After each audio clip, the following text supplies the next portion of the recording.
Hi hello అండి. Welcome to my channel Mahasi talks. అందరూ ఎలా ఉన్నారు? నేనైతే చాలా బాగున్నానండి.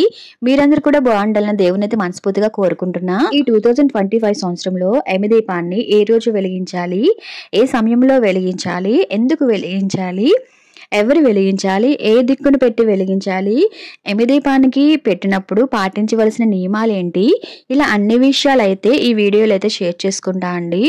సారీ అండి, వీడియో అయితే నేను లేట్గా పోస్ట్ చేస్తున్నాను. ఎందుకంటే ఈ యమదీపం అనేది చాలా పవర్ఫుల్ అండి. మనం ఓన్లీ ధనత్రయోదశి రోజు మాత్రమే యమదీపం అనేది పెట్టుకోవాలి. ధనత్రయోదశి తర్వాత ఇంకా కార్తీక మాసం స్టార్ట్ అవుతుంది కదండి. కార్తీక మాసం అంతా కూడా యమదీపాన్ని అయితే మనం పెట్టుకోవచ్చు. సో అందుకని అయితే ముందుగా అయితే మీకు నేను వీడియో పెట్టలేదండి. యమదీపం అనేది ఎలా పెట్టుకోవాలో ఈ వీడియోలో అయితే నేను క్లియర్గా చెప్తానండి. వీడియో అనేది ఎక్కడ స్కిప్ చేయకుండా చూడండి.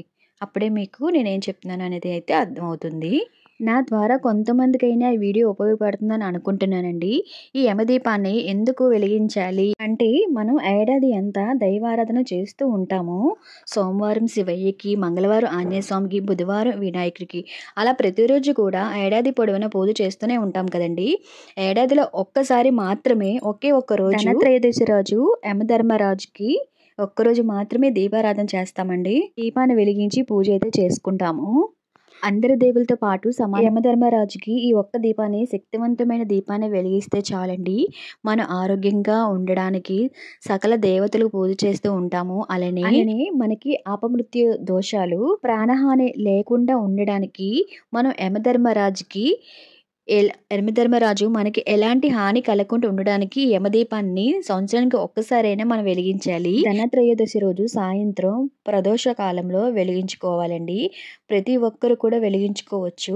అది ఎప్పుడు చేయలేదు, మా ఇంట్లో ఒప్పుకోరు, అలాంటివి ఏమీ లేదండి. ఈ పూజ అనేది ఎవరైనా చేసుకోవచ్చు. పూజ అంటే యమదీపం అనేది ఎవరైనా పెట్టుకోవచ్చండి. పెట్టుకుంటే చాలా మంచిది కూడా. అపమృత్యు దోషాలు అంటే యాక్సిడెంట్లు, ఏ ఇతర ప్రాణహాని కలగకుండా, ప్రమాదశాత్తు మరణం అనేది సంభవించకుండా, మనకు కానీ మన కుటుంబ సభ్యులు కానీ ఈ యమదీపాన్ని పెట్టుకుంటే, అలాంటివి ఏమైనా ఉంటే మనకి యమదీపాన్ని పెట్టుకుంటే చాలా మంచిదండి. సో ఇంకా ఈ సంవత్సరం అయితే 2025లో అక్టోబర్ 18న శనివారం అయితే ఈ యమదీపాన్ని అనేది సాయంత్రం 6:15 నుంచి నైట్ 8:15 వరకు అయితే యమదీపం పెట్టుకోవచ్చండి. ఈ యమదీపం అయితే దక్షిణ దిక్కులో పెట్టుకోవాలండి. ఇలా 3 దిక్కులాగా ఒత్తులు కనిపించేలా, దీపం కనిపించేలా అయితే పెట్టుకోవాలి. కార్తీక మాసం నెలంతా అయితే ఈ యమదీపం అనేది పెట్టుకోవచ్చండి. అంటే ఈరోజు ఎవరైనా పెట్టుకోలేని వాళ్ళు ఉంటారు కదా, వాళ్ళైతే పెట్టుకోవచ్చండి. ఈ పూజ ఎలా చేయాలి అంటే, ఈ దీపాన్ని ఎప్పుడు కూడా ఇంట్లో వెలిగించకూడదండి. ద్వారం దగ్గర, అంటే మన గడప ముందు మాత్రం ఈ దీపాన్ని అయితే పెట్టుకోవాలి. ఇలా ద్వారం దగ్గర అంతా నీట్గా చేసుకొని, ద్వారానికి పసుపు రాసుకొని మంచిగా అయితే ముగ్గులు వేసుకోవాలండి. తర్వాత 2 కొత్త ప్రమిదలు అయితే తీసుకోవాలి. అంటే మీ ఇంట్లో కల్లుప్పు ఉన్నా సరే అండి, కంపల్సరీ కల్లుప్పు కూడా ఉండాలి. అలా అక్కడ ముగ్గు వేసుకున్న తర్వాత ఆ ముగ్గు పైన తమలపాకు పెట్టి, తమలపాకు ప్రమిద అనేది పెట్టుకోండి. ఆ ప్రమిదలో మన కల్లుప్పు అనేది వేసుకోవాలి. దాంట్లో కొంచెం పసుపు, కుంకుమ వేసుకోవాలి. తర్వాత ఇప్పుడు ప్రమిదంతకి పసుపు రాసుకొని మనం 4 బొట్లు అయితే పెట్టుకోవాలండి. చందనం బొట్టు, తర్వాత కుంకుమ బొట్టు కూడా పెట్టుకోవాలి.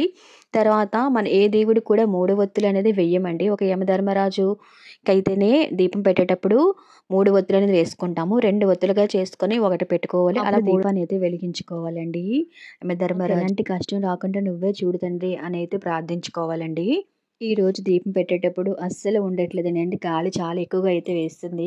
చాలా కష్టపడ్డానండి ఆ దీపం వెలిగించడానికి. అస్సలు వెలగట్లేదు. చాలాసార్లు ట్రై చేశాను. మొత్తానికి అయితే అలా లాస్ట్కి అయితే అన్ని అడ్డు పెట్టి అయితే నేను దీపాన్ని అయితే వెలిగించానండి. ఇంకా మీకు ఏమైనా డౌట్స్ ఉంటే నాకు కామెంట్ సెక్షన్లో కామెంట్ అనేది చేయండి. ఈ వీడియో కనుక మీకు నచ్చినట్లయితే ప్లీజ్ లైక్ చేయండి. అలాగే మీ ఫ్రెండ్స్ వరకు షేర్ చేయండి. కామెంట్ కూడా చేయండి. Thanks for watching. Bye bye. ఓం నమః శివాయ.